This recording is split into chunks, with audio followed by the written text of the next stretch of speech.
পেছনের মধ্যে থাকো। হাফেজ শুনছো মাহমুদ কি হরে? কি হরে? আর কইও না বুঝছো, এলাকার চিপায় চাপা এনে হনে যায় কি যে আকাশ বুকাশ করতেছে, এটা শুনে তোমার মাথা নষ্ট হয়ে যাবে। বাবাটা তুই এই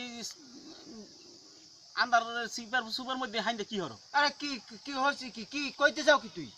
আরে হনো ওই দিন কি হচ্ছে, কমনে আর ওই যে খানবাড়ি আছে না, হয় ওই পাশে একটা কলামুড়া আছে, হয় হয় ওইটা চিপায় চাই যে কি যে অন্তরঙ্গ অবস্থা। ছি, ছি। বাবাটা ওইটা কেডা আমাদের মাহমুদ আর ওই যে সলেমা। সলেমা এ বেটা হ্যাঁ কি ও যাইতে কইছে মোরে।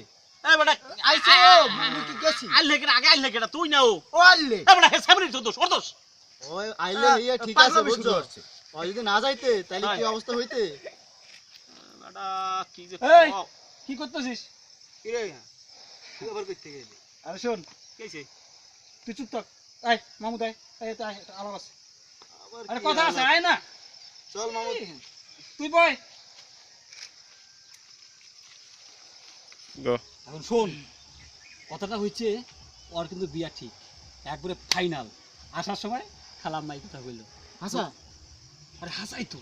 এখন শোন, যেমন করে পাই ওরা আজকে নিয়ে যাইতেই হই, কোনো ছাড়াছাড়ি নাই। ঠিক আছে? বিয়ে হইতেই আছে।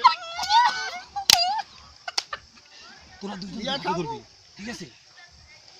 দুই পাশে ধরবি, তারপর দেখা যাক কি হয়। হ্যাঁ